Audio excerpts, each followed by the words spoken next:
Okay, class 10 Oak, a very good afternoon to the children. Can you hear me please? Am I audible, dear?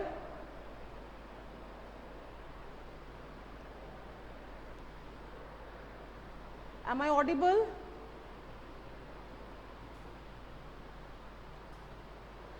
Waiting for your responses.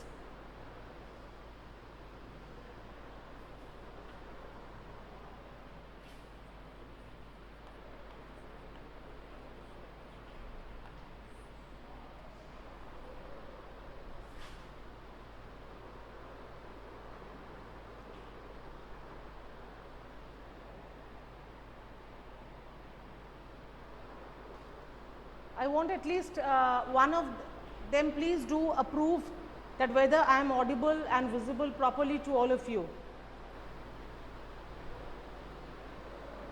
Yes, ma'am. Okay, thank you very much. So, I was doing with the chapter outcomes of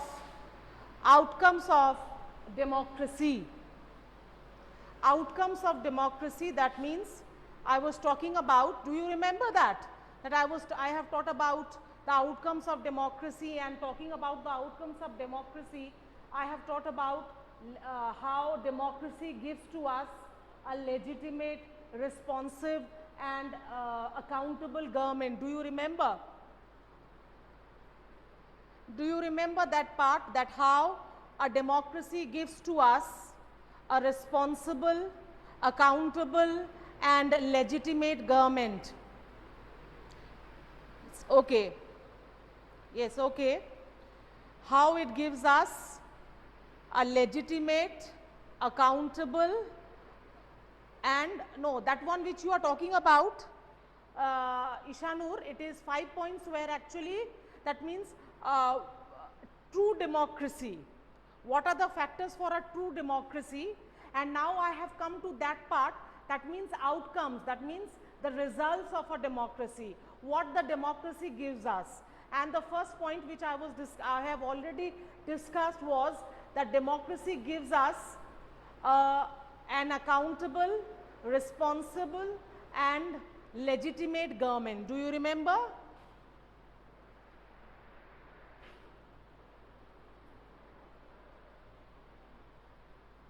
Yes. Now I will move to another outcome, that is economic growth and development.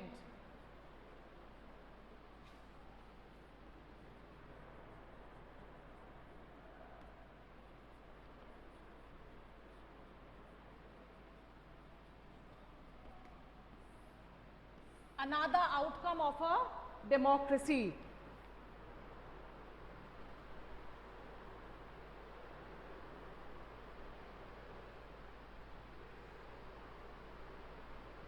But one thing I will explain before explaining this part, I will tell you that, you know, democracy gives to every people, all its people, the right to have right to avail the basic necessities of life. That means the basic necessities of life, what are they? Food, clothing, shelter, medicine, education. Clear? Right to correct wages, that means the amount of work you do and the payment which should be given to you should be approximate. Clear? And all should have the freedom to choose the profession of your choice. These are the things which democracy guarantees you with regard to your economic needs. But here I will tell you one thing is that no democracy is a guarantee, because when you talk about rights, when we talk about rights in a democracy, the rights are mainly political, social, cultural, religious in nature. Clear? No democracy gives you such a right which will guarantee you economic development.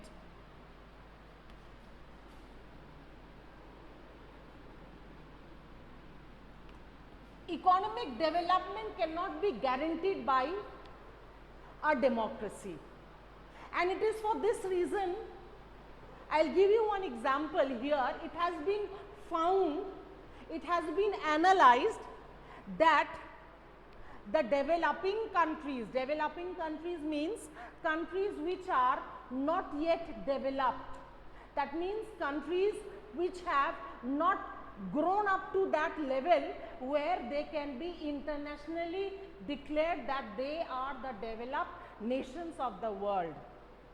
Clear? So, especially for countries like India and many other Asian and African countries who are still developing countries, it has been found that instead of democracy, the dictatorship, if they had dictatorship, the gross domestic production, that is the GDP, that means the annual growth of production for countries who are developing and who are under dictatorship, that means under one ruler, their GDP is higher than those countries who are developing and have and are democratic in nature. Did you follow this part, what I wanted to say? That means on an average, it has been found that democracy is no guarantee to your economic development or economic equality. Please, economic development or economic equality, it is a no guarantee. Democracy never guarantees you that. Democracy guarantees to you social and political equality.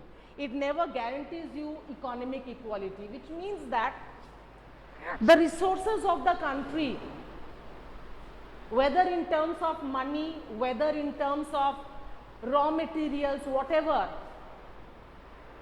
so all are using it because we have right to equality. And as a result of which, what happens, you know, especially in a democracy, you can find that the rich people, they become more rich, and the poor people who are poor, they become more poor. And the gap between the rich and the poor people, you know, it increases day by day. You will find that even in India, you have noticed it or not, I don't know, that in India, you can see that there are certain people who are the leading richest men in the world. As present, as you have heard about Mukesh Ambani, he is the 5th richest man in the world now. But still today in India, there are thousands and lakhs of family in India, which is one of the largest democratic countries in the world. Again and again I use these words. Why? To make you understand. You know, one of the largest democratic countries in the world, India, still today there are lakhs of family who cannot get 2 meals a day. So why? Because democracy gives you political equality, social equality, cultural equality and other sorts of equality, but it is no guarantee for your economic equality. So what happens? The rich people, they can use the resources better and they become more richer, and the poor people who were poor from before, unable to make use of those resources, they become poorer and poorer day by day. So in terms of economic development and economic growth, we can find that democracy does not give us that much of positive results than those countries who are developing but are under dictatorship rather than democracy. Did you follow this part, children, what I wanted to say? The link between economic growth and development and democracy. Did you get this part?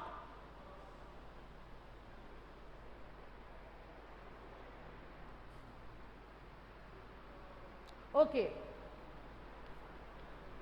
But you know, but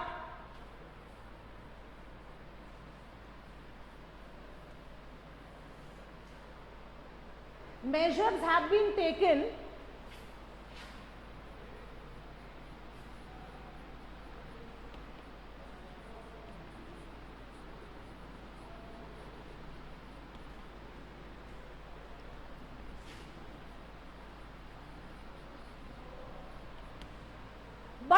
measures have been taken for reducing the inequality, especially in terms of economic sector.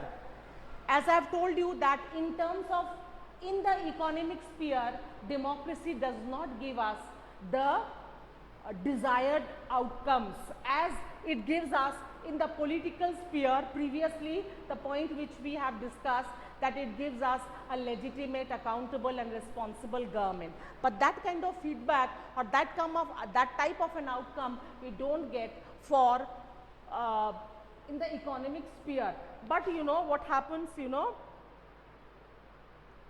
measures have been taken in order to remove this kind of inequality, especially in terms of economic equality, by providing the people, especially reducing the poverty. Now you can see that the government is taking various steps by which, the government can at least make available to the people at least that much of employment or that much of income all should get, so that they can at least get or fulfill the basic necessities of life. This is what the government in a democracy is trying to do, because in the economic sphere or in the economic sector, the democracy is not giving us the desired results as it has been giving us in the political sphere. But one man equality will be, oh sorry, yes, I am absolutely sorry dear. Thank you very much. Chetana, yes. I was thinking of something and I have told, actually I was thinking, it was actually in the subconscious mind I have done that. So, in a democracy, measures are being taken by the government so that this kind of economic inequality can be reduced. Special measures have been taken, and especially the government is taking up this particular measure to remove poverty, which is the major problem of the developing countries, so that every people, they get something or some way from where they can earn enough money to meet the basic necessities of life. So, we have seen the outcomes with related to political sector, economic sector, and last of all, we will see in the social sphere, the outcomes of democracy.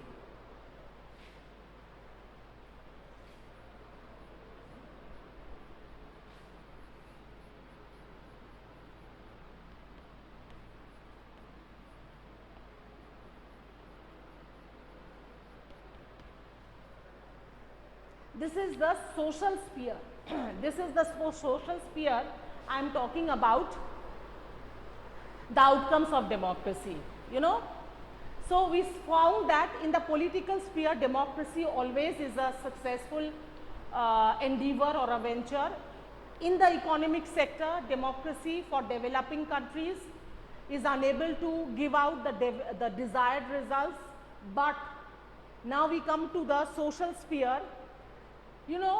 Democracy is the best solution for those countries which are having huge amount of diversities or differences in them.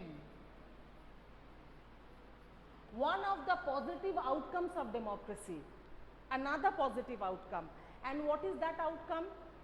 That in a democracy, you can accommodate, that means you can adjust people very well, especially those countries which are having huge amount of diversity in them. Take for example India. India is a land of, you know, it's a multi-dimensional, and it is a land of huge diversities in terms of language, religion, culture, dress, food, everything. And here, you know, only a democratic state can give you a government which can accommodate, accommodate means can adjust within itself all the existing differences existing within the people. Not only in terms of language, culture or this one, you know, there is another thing, majority and minority.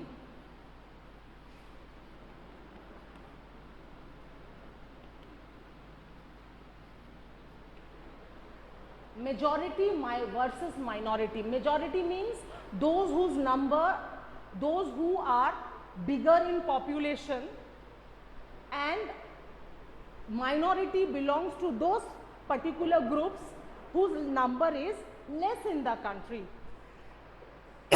So usually what we will think is that in a democracy, as the government is formed by the people, so the majority group should always form the government, isn't it? This is very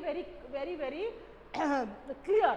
That means whoever gets the majority vote, that particular group, that particular party will win and form the government. So what will happen? The minority groups will always be deprived, which is not at all good for the minorities. So only in a democracy, you know, special measures have been taken, special provisions have been made. Excuse me, please.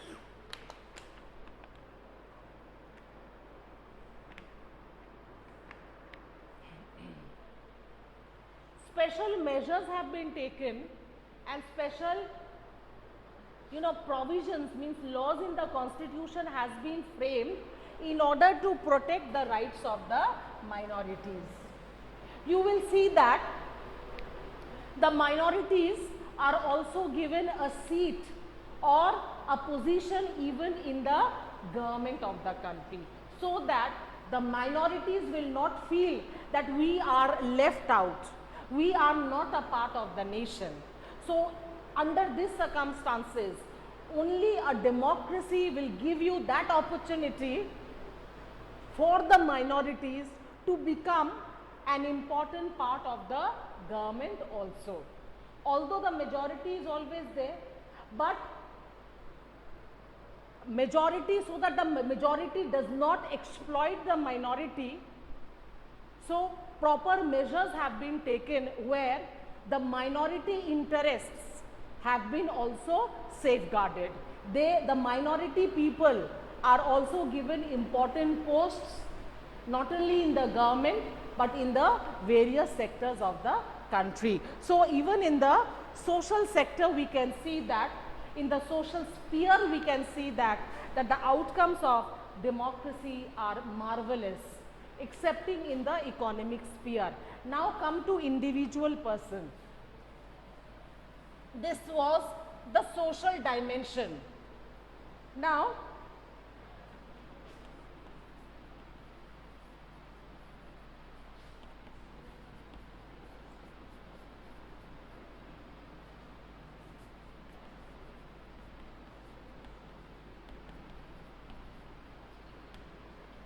this is another outcome of a democracy. What is that?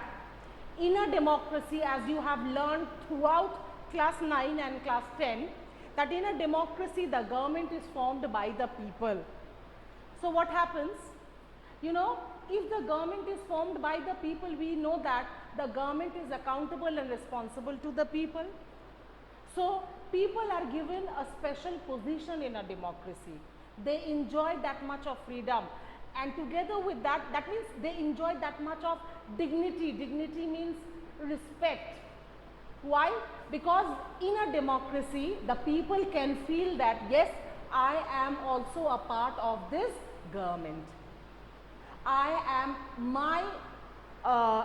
what to say, contribution is also there in forming the government of the state or the government of the country. It makes you feel special, it makes you feel what to say, dignified. Together with that, you have studied in class 9 that you know it is only in a democracy it gives you several freedoms in the form of rights. In a democracy, you know, the people, the citizens, by the constitution, they are given certain fundamental freedoms or rights. And these fundamental freedoms or rights, as I have already told you before, it helps an individual to grow to the utmost level. Because if you don't get freedoms, if you don't get certain rights, life will not be worth living. So in a democracy, people enjoy that much of right, that much of dignity as being a part or citizen of that country. So these are the outcomes we have discussed about democracy. The political dimension, where we have seen it gives us a legitimate, accountable and responsible government. Then the economic sphere, which was in a democracy, you know, economic inequality is not guaranteed. So at times we can see that, especially for developing countries, rich becomes richer and poorer becomes poorer. In the social sphere, democracy is the best answer, because it can accommodate, it can absorb in itself all differences, and it gives a special place to the minorities also. And last of all, you know, democracy gives to the people dignity and freedom. With this, we come to an end with the chapter as well as the end of the syllabus for your class 10. Now, with the parts which I have explained just now, if you have a query, do ask me, and after that, from the next class, what I will do so that I can discuss with you.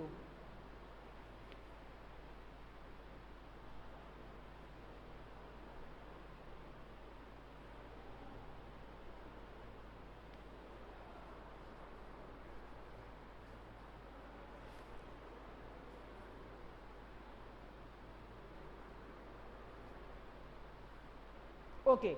Now, children, from the next class onwards, you know, I will try to give out, you sit with a copy and a pen with you, so that I can, as I have given you for class 9, I will give you certain question and answers upon which from every chapter, so that you can focus and you can study with them. Clear? So that you can at least understand that what are the questions, what kind of questions and what kind of answers you should write, and what form of questions you can get. Clear? And together with that, after some time, that means before the puja vacations, I will give you one project also, not a very lengthy one, hardly 10 to 15 pages, and that I will do later on. But today I have completed with the syllabus for your class 10. Clear? Thank you very much.